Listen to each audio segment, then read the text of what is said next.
किस नंबर 22। जालिम अब्दुल। कायनात उसके सामने सर झुकाए बैठी थी, किसी मुजरिम की तरह। उसकी आंखों से अभी तक आंसू बह रहे थे, जिससे वो बार बार हथेली से रगड़कर पूछ रही थी। वो एक दो बातें करती और फिर से रोने लग जाती। ईमान अपना गम, अपना दुख भूल गई थी। वो समझती थी दुनिया में उससे ज़्यादा सहना पड़ता है, पर यहाँ तो सबके हालात ही ऐसे थे। मैंने उसे पहली बार क्लास में देखा था। वो किसी बात पर गुस्सा था। ये उसकी हमेशा से आदत थी। वो मेरा सीनियर था, जाने वो किसकी मदद कर रहा था। हमारी क्लास की स्टूडेंट को लगता था वो हमारे साथ प्रैंक करने आया है, पर वो वाकई किसी स्टूडेंट की हेल्प करना चाहता था और उसी सिलसिले में वो हमसे मदद मांगने आया था। वो ज़िद्दी और गुस्से वाला था। जिस स्टूडेंट ने भी इनकार किया, वो उनकी कोई ना कोई चीज़ उठा कर ले गया। लेकिन जैसे ही वो मेरे सामने आया, उसकी निगाहें झुक गई। ईमान खामोश हो गई। मैंने पहली बार खुद के सामने किसी की निगाहों को झुकते पाया था। फिर मेरे दिल ने शिद्दत से ख्वाहिश की वो नज़रें उठाकर देखे, पर उससे कभी देखा ही नहीं। उस सबको तंग कर लेता, पर उससे मुझे इतनी इज्जत, इतना एहतराम दिया कि मैं हैरान रह गई। जाने कब मेरा दिल ये ख्वाहिश करने लगा कि वो मेरे साथ भी हंस से बोले, बात करे या मेरा नाम पुकारे, पर शायद मैं उसके लिए एग्जिस्ट ही नहीं करती थी। कायनात के चेहरे पर तकलीफ के आसार नुमाया थे। ईमान हैरान परेशान से उसकी कहानी सुन रही थी। वो जब महीनों गायब होता है तो मेरी निगाहें उसे हर जगह ढूंढती हैं। मैंने खुद पर बहुत पहरे लगाए, खुद को बिजी कर लिया, लेकिन दिल कम वक्त माना ही नहीं। उसका वजूद खोले खोले लर्ज रहा था। वेलेंसिया आने से पहले घर वालों ने मेरा निकाह कर दिया था। मेरा मनकूह मेरा कज़न ही है।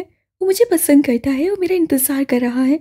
यहाँ से वापस जाते ही मेरी रुखसती कर दी जाएगी, पर मैं इस दिल का क्या करूँ? मैं नहीं जानती थी कि कोई अब्दुल आंधी तूफान की तरह आएगा और मुझ जैसी लड़की, जिससे कभी किसी को आंख उठाकर नहीं देखा, वो सूखे पत्ते की तरह उसके संग उड़ती चली जाएगी। ईमान के पास कहने को कुछ भी नहीं था। वो जानती थी मोहब्बत के सामने इंसान गुलाम बन जाता है। वो चाहकर भी कुछ नहीं कर पाता। फिर मैंने सालों बाद अब्दुल को किसी लड़की से बात करते देखा, और वो तुम थी। कायनात ने नसें उठाकर उसे देखा। उसकी सुर्ख अंगार आंखों में अजीब सी तपिश थी। ईमान साकित बैठी उसे सुन रही थी। फिर मुझे लगा मैं शायद तुम्हारे जरिए अब्दुल तक पहुंच पाऊं, उसे बता सकूं कि मैं किस तकलीफ से गुजर रही हूँ। उसने सच बोला था, पर उसका सच इतना वसी था कि ईमान के दिल पर किसी हथौड़ी की तरह पड़ा। उसका टूटा दिल कांच की माने टूटकर छनाके से चारों जानिब फैल गया। ईमान ने बेबसी से अपने दिल से खून रिश्ता महसूस किया। यानी कायनात अब्दुल की वजह से उसे करीब आई थी, उससे दोस्ती की थी। तुम जैसा सोच रही हो वैसा नहीं है ईमान। तुम मेरे लिए बहुत खास हो। आई एम सॉरी, पर मैं अब तुम्हें दोस्त मानती हूँ, इसलिए सब बता रही हूँ। कायनात ने आगे बढ़कर ईमान के सर्द हाथों को थाम लिया, जबकि वो खामोश बैठी रही। दिल के मुकाम पर अब तक कुछ चल रहा था। उसे समझ न आया वो रोए या हंसे। मुझे बताओ ईमान, मैं क्या करूं? मैं किसी को धोखा नहीं देना चाहती, पर अब्दुल, उसके लिए तो मैं कुछ नहीं हूँ। एक तरफा मोहब्बत किसी असेब से कम नहीं होती। ये जब तक इंसान का सारा खून नहीं छोड़ लेती, उसे सुकून नहीं मिलता। मैं अब्दुल से बात करके देखती हूँ, ईमान ने मरी मरी आवाज़ में जवाब दिया। वो इससे ज़्यादा क्या कर सकती थी? उसके अपने हालात कुछ ऐसे ही चल रहे थे। अब तो वो मज़ीद डर गई थी। आने वाला कल जाने कैसे होने वाला था। वो किसी से बनकर कैसे बैठ सकती थी? हे माने, तुम ठीक हो? उससे पहली बार अब्दुल को फ़ोन किया था। अब्दुल हैरान होने के साथ परेशान भी हुआ था। मुझे कुछ ज़रूरी बात करनी है। वो गले में अटके आंसुओं के गोले को पीछे धकेलते बोली। इस वक्त उसे खुद किसी की ज़रूरत थी।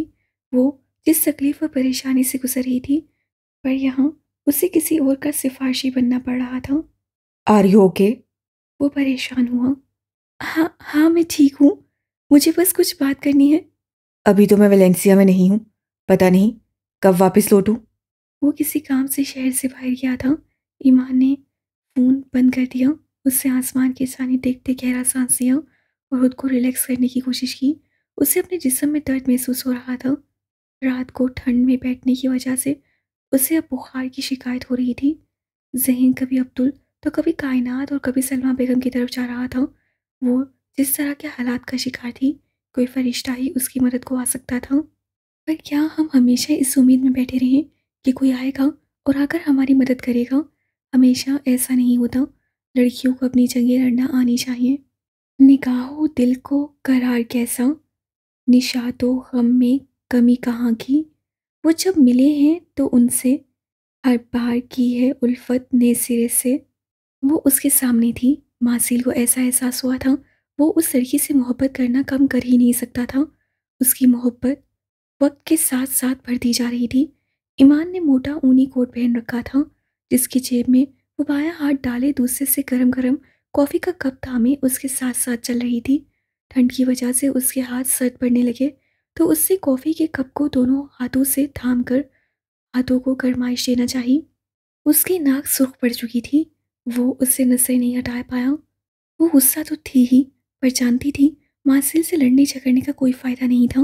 नवंबर के बाद दिसंबर भी गुजर गया था, और जैसे ही जनवरी शुरू हुआ ठंड की शिद्दत में इजाफा होने लगा। उससे आज अपना वादा पूरा कर दिया था। वो इंटरव्यू देने गई थी, लेकिन उससे मासिल को ये नहीं बताया था। वापसी पर उसे कॉफ़ी शॉप नजर आई, तो उससे मासिल को फ़ोन कर दिया। वो रोज़ उससे पूछा था कि मुझे चाय कब पिला रही हो।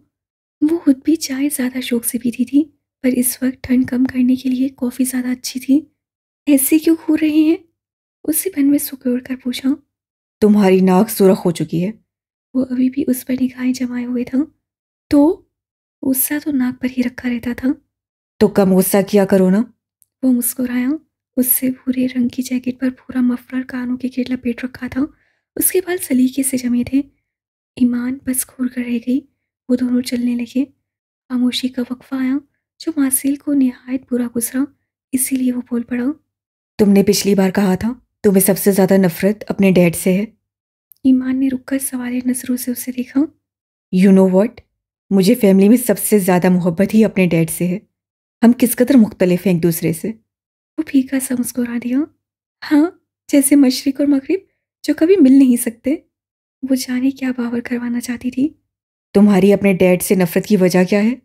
वो उसे जानना चाहता था, सुनना चाहता था कि उसके अंदर क्या था। ईमान के चेहरे पर साया सा लहराया, फिर वो खुद पर काबू पा गई। पता नहीं, शायद मुझे जो मिला अब वही लुटा रही हूँ। उसे सपाट लहजे में जवाब दिया। कहीं कोई लचक नहीं थी। और मुझसे नफरत की वजह?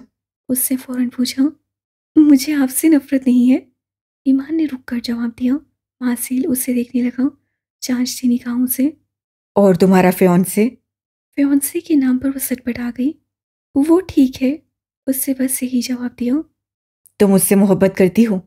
मासिल ने शिद्दत से चाहा था उसका जवाब ना हो, और वो मासिल की बात सुनकर होले से मुस्कुरा दी। जख्मी हंसी उसके लबों पर बिखर गई। नहीं, यकलफ्सी जवाब दिया गया। फिर उससे शादी क्यों करना चाहती हो? वो अफसरदा लहजे में बोला, जबकि ईमान ने उसे यही जाहिर किया कि वो अब भी मंगनीशुदा है। मजबूरी है, वो होले से बड़बड़ाई। मैं तुम्हें ज्यादा खुश रख सकता हूँ। वो अपना वकील खुद था। हर बार अपना केस लेकर हाजिर हो जाता था। वो जानता था उससे अपना मुकदमा खुद लड़ना था। ईमान वो लड़की नहीं थी जिनके सामने किसी की सिफारिश काम आती। ईमान ने पुरसोच निगाहों से मासिल को देखा। वो आंखों में उम्मीद के चिराग जलाए उसे ही देख रहा था। आपको ऐसा क्यों लगता है आप मुझे खुश रख सकते हैं अधम? उससे सवाल किया। मुझे लगता है तुम्हारे जैसी लड़की के साथ मुझ जैसा लड़का ही सूट करता है। मेरा मतलब, जैसा मेरा माइंडसेट है। तुम ज़हीन हो और मैं तुम्हारी जहानत की कदर करता हूँ।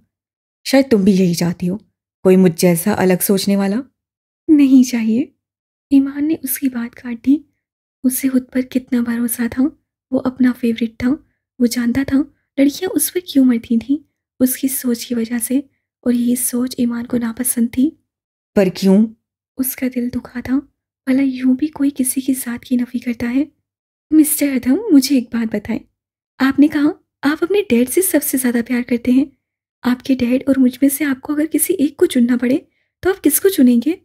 वो सवाले नजरों से उसे देख रही थी। ऑफ कोर्स तुम्हें। उससे एक लम्हा भी नहीं लगाया सोचने में। और आपके डैड? उन्हें अगर मुझसे मोहब्बत होगी तो वो ज़रूर समझेंगे, वरना मुझे फ़र्क नहीं पड़ता। मैं तुम्हारे लिए उन्हें छोड़ सकता हूँ। मैं मोहब्बत में फैमिली को सपोर्ट करने का हकदार नहीं। मोहब्बत पहले आती है। वो अपनी सच्चाई नहीं छुपाता था, इसलिए बेसाख्ता सब बताता चला गया। ईमान अफसरदा निगाहों से उसे देखती रही। आपको पता है अधम, वो अपने और उसके दरमियान का फासला तय करती बिल्कुल उसके सामने खड़ी हो गई। बस कदम भर की दूरी। मासिल के दिल ने रफ्तार पकड़ ली। आप बिल्कुल मेरे डैड जैसे हैं, इसीलिए मैं आपको किसी कीमत पर नहीं अपनाऊंगी। वो सर्द और सपाट लहजे में कहकर पलट गई। उसकी आंखों में अपने बाप के लिए जितनी नफरत थी, उसे देखकर मासिल साकित रह गया। कितनी जालिम थी वो। लड़कियां तो अपने बाप का अक्स ढूंढती थीं और ईमान अपने बाप से नफरत करती थी, उनके अक्स से, उनके साय से भी। और ये मासिल की बदकिस्मती थी कि वो उसके बाप जैसा था। पूरा दिन सलमा बेगम का फ़ोन नहीं आया था। शायद उन्हें भी एहसास था कि ईमान किस कदर परेशान होगी। ईमान पढ़ाई पर तवज्जो नहीं दे पा रही थी। एक तरफ कायनात की टेंशन, दूसरी तरफ सलमा बेगम की। कायनात अब ज़्यादा चुप रहने लगी थी। जैसे जैसे उसके जाने का वक्त करीब आ रहा था, वैसे वैसे उसके लिए मुश्किल बढ़ती जा रही थी। अब्दुल था कि वापस नहीं आ रहा था। फिर सलमा बेगम ने काफ़ी दिन उस मौजू पर बात नहीं की। ईमान को लगा जैसे अल्लाह को उस पर रहम आ गया हो। वो इसी कश्मकश में अकेडमी भी ज्वाइन नहीं कर पाई। वो एक बार भी वहाँ नहीं गई थी। 15 दिन बाद सलमा बेगम ने फिर से उसी मौजू पर बात की। तुम्हारे मामू कह रहे हैं पेपर सेते ही वापस आ जाओ। निकाह की तैयारियां कर बैठे हैं वो लोग। और ईमान का दिल चाहा वो इतनी जोर से चिल्लाए कि उसका इनकार पूरी दुनिया सुन ले। तो आपने फैसला कर लिया है? ईमान ने सवाल किया। मेरे पास कोई और चारा नहीं है, सलमा बेगम ने अपनी मजबूरी बयान की। ईमान ने अपने लब कुचले थे। क्या आप इस रिश्ते से खुश हैं अम्मी? उससे पहली बार सलमा बेगम से उनकी खुशी का सवाल किया तो उसकी जानिब कुछ देर के लिए खामोशी छा गई। तुम्हारे मामू के हम पर बहुत एहसान है ईमान। मेरी खुशी उनकी खुशी में है। वो खुश हैं तो मैं खुश। और फिर छन से मज़ीद कुछ रूठा। अब तो ईमान को लगा उसका एहतजाज करना फजूल था। उसकी माँ को अपने एहसान चुकाने थे और कुर्बानी उसे देनी थी। मामू का दोबारा फ़ोन आया? उससे सवाल किया। नहीं, काफ़ी दिनों से नहीं आया, पर मुझे खबर मिली है कि वो लोग तैयारियां करके बैठे हैं। ईमान कुछ ना बोल पाई। बोलने की हिम्मत ही नहीं थी। कैसे वो एक ऐसे शख्स के लिए हाँ कर दी थी जिसे वो जानती ही नहीं थी, ना जिसको कभी देखा ना मिली। वो उसके मामू को पसंद था। लड़की की अपनी वर्कशॉप थी और मामू को लगा था ये ईमान के लिए अच्छा होगा। तुम्हारी खामोशी मुझे डरा रही है ईमान, कुछ तो बोलो। सलमा बेगम ने धाई दी। आप जानती हैं मैं कभी खुश नहीं रह पाऊंगी, लेकिन मैं आपको इनकार नहीं करूंगी। मेरी तरफ से जो आपका दिल चाहे वो आप करें। बस इतना सा काम था। और ईमान जानती थी हाँ करना आग के समंदर को पार करने जैसा था। उससे फ़ोन बंद कर दिया। वो यूनिवर्सिटी में थी। उसे चारों जानिब देखा।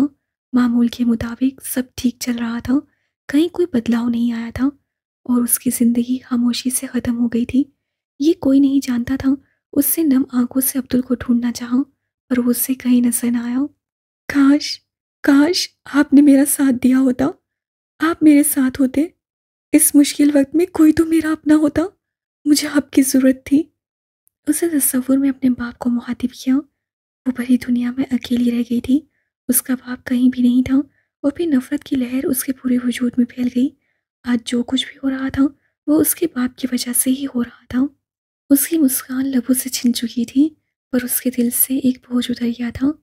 वो ना सही, सलमा बेगम ही सही, चलो कोई तो खुश रहता। वो अब किसी रिपोर्ट की तरह अपने इम्तिहान दे रही थी। दूसरा सेमेस्टर ख़त्म हो चुका था। वो अपना आखिरी प्रैक्टिकल देकर लैब से बाहर निकली थी कि उससे मामू का फ़ोन आया। उसके दिल की धड़कन बढ़ गई। उससे मामू कम कम ही फ़ोन करता था। उससे खुश लबों से ज़ुबान फेरते फ़ोन उठाया। अस्सलाम वालेकुम मामू जान। लहजे को हद फ्रेश रखने की कोशिश की। मुझे तुमसे ये उम्मीद नहीं थी। सबने मुझे मना किया कि तुम जिस शख्स की औलाद हो उसे सिर्फ धोखा देना आता है, पर मैंने उनका यकीन नहीं किया। इसीलिए तुम्हें चेक करने की खातिर मैं ये निकाह जल्द करना चाहता था। मैंने क्या कुछ ना किया तुम्हारे लिए, और तुम अपने बाप की ही औलाद निकली ना। मामू के अल्फाज उसके कानों में पिघले शीशे की तरह उंडे ले जा रहे थे। माँ, मुँह। उसके अल्फाज फड़फड़ा करे गए। अरे, तुम क्या इनकार करोगी? मैं करता हूँ इनकार इस रिश्ते से। अब तुम्हारी माँ चाहे भी तो मैं तुम्हारे सर पर हाथ नहीं रखूंगा। यही घुल खिलाने थे तो पहले बता देती। आज से तुम मेरे लिए मर चुकी हो। मामू ने खटाक से फ़ोन बंद कर दिया। वो फटी फटी निगाहों से फ़ोन को घूरती रह गई। उसे कुछ भी समझ नहीं आया था। मामू की बातें उसके दिमाग के ऊपर से गुजर गई थी। वो उसी कश्मकश में थी कि सलमा बेगम का फ़ोन आ गया। उसने लरस से हाथ उससे फ़ोन उठाया। अब तुम खुश हो? तुम्हारी वजह से मेरे भाई ने मुझे छोड़ दिया। वो फूट फूट कर रो रही थी। सलमा बेगम को पहली बार उससे शिकायत हुई थी। ईमान का दिल किया ज़मीन फटे और उसमें समा जाए। पर अम्मी, मैंने तो हाँ। तुम्हारी खुशी के लिए मैंने अपने भाई को इनकार करना चाहा, और देखो नतीजा क्या निकला। उन्होंने सब कुछ छीन लिया है। अब कौन मदद करेगा हमारी? कैसे करोगी अब तुम पढ़ाई? कैसे करोगी अपने ख्वाब पूरे? वो खामोशी से सुनती रही। वो अपनी माँ की, अपने मामू से मोहब्बत जानती थी, और ये भी जानती थी इस वक्त मामू ने उसकी माँ को किस कदर जलील किया होगा। इसीलिए वो खामोशी से सलमा बेगम का गुस्सा सहती रही, और सलमा बेगम के आंसू उसे तकलीफ दे रहे थे। क्या उसकी ज़ात इतनी अरसा थी जो कोई भी उसकी ज़ात का यूँ तमाशा बना देता? वो किससे शिकवा करती? उसके पास तो कोई था ही नहीं। और फिर ये खबर जंगल की आग की तरह पूरे ख़ानदान में फैल चुकी थी। हर किसी की नज़र में उम्मे ईमान बिनते अब्दुल्ला बुरी बन चुकी थी। यही होता है अंजाम जब लड़कियों को पढ़ने घर से बाहर भेजा जाता है, जब उन्हें आज़ादी दी जाती है। हर किसी की ज़ुबान पर यही अल्फाज से। तुमने तो कहा था तुम्हारी कोई गर्लफ्रेंड नहीं है। हेज़ल तीखे चितवन लिए पूछ रही थी। ना चाहते हुए भी उसके मुंह से फिसल गया था। वो आज ही वापस लौटा था। उसे ईमान के पास जाना था, पर हेज़ल ने जब उसे उसकी और ईमान की तस्वीर भेजी तो उसे हेज़ल के पास आना पड़ा। ये तस्वीर पिछली बार की थी जब वह ईमान और कायनात के साथ बैठा था। कायनात फ़ोन सुनने गई थी तो किसी ने उनकी तस्वीर बना ली थी। हेज़ल उस पर नज़र रखे हुई थी। वह थोड़ा चौंका था। तो नहीं है? अब्दुल ने गाड़ी मोड़ते जवाब दिया। झूठ बोल रहे हो तुम। वो चाहते हुए भी लहजा नॉर्मल न रख पाई। अचानक ही तले से गले में खुलने लगी। उसे ठुकरा कर अब्दुल किसी और के साथ बैठा था। वो ये दर्द कैसे भूल जाती? अब्दुल झूठ नहीं बोलता। तो वो हिजाब वाली लड़की कौन थी तुम्हारे साथ? हेज़ल की आंखों के सामने ईमान का सरापा लहराया हो। वो गर्लफ्रेंड नहीं है। तो फिर कौन है? मैंने आज तक तुम्हें किसी लड़की से इतने अच्छे तरीके से बात करते नहीं देखा। कहाँ तुम उसके साथ कॉफ़ी पी रहे थे? उसके पास सारी मालूमात थी। अब्दुल को उसका चिढ़ना अच्छा लगा। वो पूरी तवज्जो से गाड़ी चला रहा था। वो ईमान से मिलने जा रहा था और हेज़ल उसके साथ थी। अलबत्ता उसके पास से जवाब नहीं था कि ईमान उसकी क्या लगती थी। वो मुझे किसी की याद दिलाती है। किसकी? हेज़ल ने बेसाख्ता पूछा। वो रुख अब्दुल की जानिब मोड़े बैठी थी। किसी अपने की, किसी ऐसे इंसान की जिसके लिए दिल कहे, जमीन पे ना सही तो आसमान में कहीं आ मिल। वो खोए खोए लहजे में बोल रहा था, जबकि हेज़ल हैरानी से सुन रही थी। ये अब्दुल का जाने कौन सा रूप था। उसका दिल डूब कर उभरा। अगर अब्दुल उस लड़की से मोहब्बत करता हुआ तो वो तो ये भी नहीं जानती थी इस वक्त वो उसे कहाँ ले जा रहा था। तुम उससे मोहब्बत करते हो? उससे डरते डरते सवाल किया। एमा ने मुझसे मोहब्बत नहीं करती। उससे हंसकर जवाब दिया। तो उसका नाम ऐमाने था। हेज़ल दिल में लाकर रह गई। ईमान का सरापा वो भूल नहीं सकती थी। और तुम? वो बेचैन निगाहों से उसे देख रही थी। मैं पागल हूं क्या? मैं उसकी जिंदगी क्यों बर्बाद करूंगा? उससे उल्टा सवाल किया, लेकिन हेज़ल ये जान नहीं पाई कि आखिर सच्चाई क्या थी। गाड़ी में खामोशी छा गई। मैं उसी से मिलने जा रहा हूं। मिलना चाहोगी? और हेज़ल हैरान रह गई।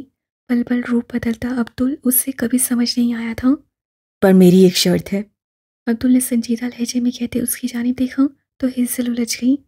वो माऊफ हो चुके दिमाग के साथ बैठी अब्दुल का इंतज़ार कर रही थी। वो बहुत थक चुकी थी।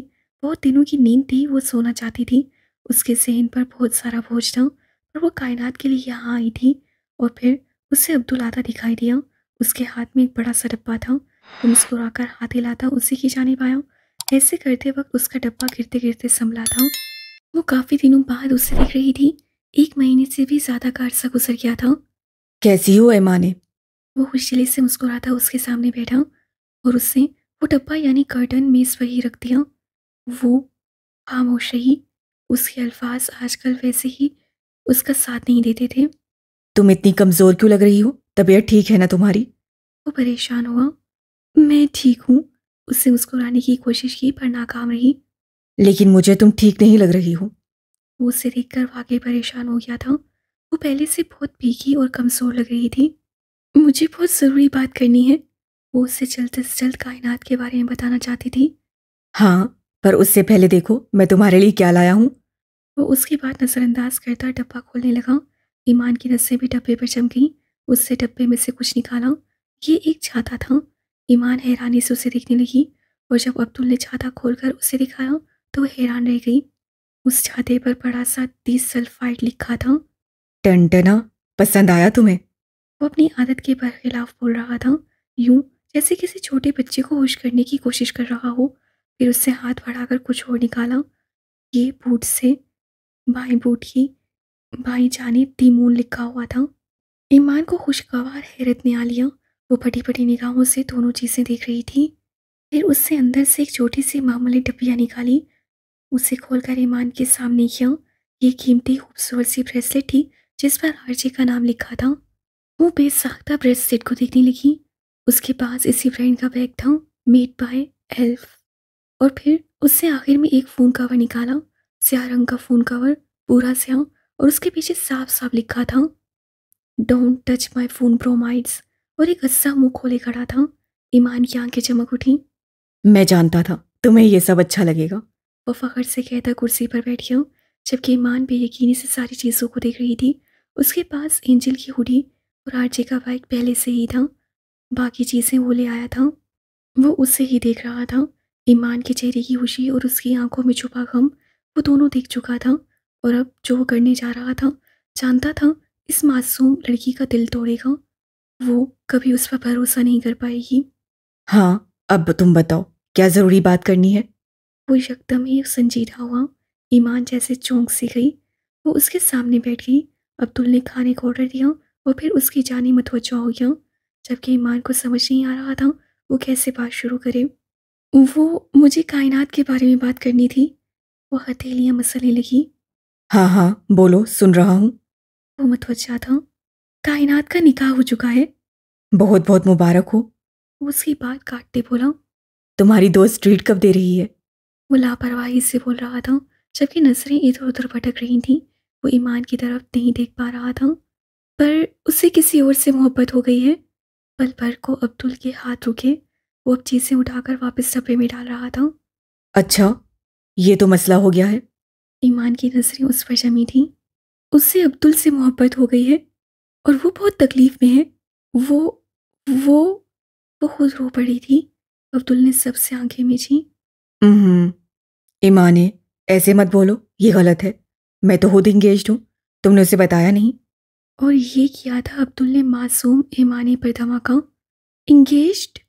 ईमान को गहरा सदमा लगा। अगले हफ्ते में शादी कर रहा हूँ। वो ईमान को देख रहा था, जो फटी फटी निगाहें लिए उसके सामने बैठी थी। उसके चेहरे पर बेयकीनी की सी कैफियत थी। उसके चेहरे की सर्दी बढ़ गई थी। शादी? उससे रिलप बड़बड़ाई। आई एम सॉरी ईमाने, मैं शायद बताना भूल गया कि मैं कमिटेड था। मैं अपनी फियांसी के साथ वक्त बिताने के लिए गायब होता हूँ। और ईमान को लगा था वो मजीद सांस नहीं ले पाएगी। धोखा, एक और धोखा। दोस्ती के नाम पर उसे धोखा ही देते आए थे लोग। अपनी दोस्त से कहो वो मेरी टाइप की नहीं है। जिससे निकाह हुआ है उसके साथ खुश रहे। उससे आगे होकर अपने हाथ से ईमान के सर को छुआ। वो अब तक बेयकीनी की सी कैफियत में बैठी थी। और हाँ, मैं तुम्हें आज हेजल से मिलवाना चाहता हूँ। वो भी तुमसे मिलकर खुश होगी। और फिर उससे फ़ोन निकाल कर हेजल का नंबर मिलाया। वो बाहर गाड़ी में उसका इंतज़ार कर रही थी। वो फ़ोन पर कुछ कह रहा था, जबकि ईमान उसके चेहरे पर कुछ ढूंढ रही थी कि वो कितना सच बोल रहा था। और फिर कुछ देर बाद एक नहायत हसीन लड़की उनकी जानिब बढ़ती दिखाई दी। वो हाई वेस्ट जीन और ऊन का क्रॉप टॉप पहने हुई थी। बाल खुले थे। वो हसीन से भी हसीन थी। हे माने, कैसी हो? वो नरमी से बोली। अब्दुल ने जैसा बताया था तुम वैसी ही हो। उसकी मुस्कान, हाँ, इसी मुस्कान पे अब्दुल दिल हार गया होगा। हेसल ने अब्दुल का हाथ थाम लिया। ईमान बस देख रही थी। उसकी समात बंद हो चुकी थी। वो एक दूसरे के संग बहुत मुकम्मल लग रहे थे। वो मुस्कुराना चाहती थी, मुस्कुरा ना पाई। मुझे अब जाना है। वो कुछ देर बैठी और फिर उठ खड़ी हुई। अपना सामान लेकर जाना। अब्दुल ने डब्बे की जानिब इशारा किया। वो ऐसा ही था हमेशा। उसके दुखी होने पर कुछ न कुछ करके उसे खुश करता था। कोई गिफ्ट लाता था और इस बार उससे मनपसंद गिफ्ट देकर उसे दुखी कर दिया था। ईमान ने सर हाँ में हिलाते डब्बा उठा लिया। वो वहाँ से पलट गई। अब्दुल और हेजल की निगाहें उस पर ही जमी थीं। वो दो चार कदम चलकर रुकी और पलट कर अब्दुल को देखा। उसकी आंखों में नमी थी। हजारों शिकवे थे जो वो अब्दुल से करना चाहती थी पर कर ना पाई। वो तो उससे बाकियों से अलग समझती थी। हमेशा खुश रहो। वो तेजी से कहती पलट गई। वो चली गई थी और अब्दुल को अपने अंदर खालीपन उतरता महसूस हुआ था।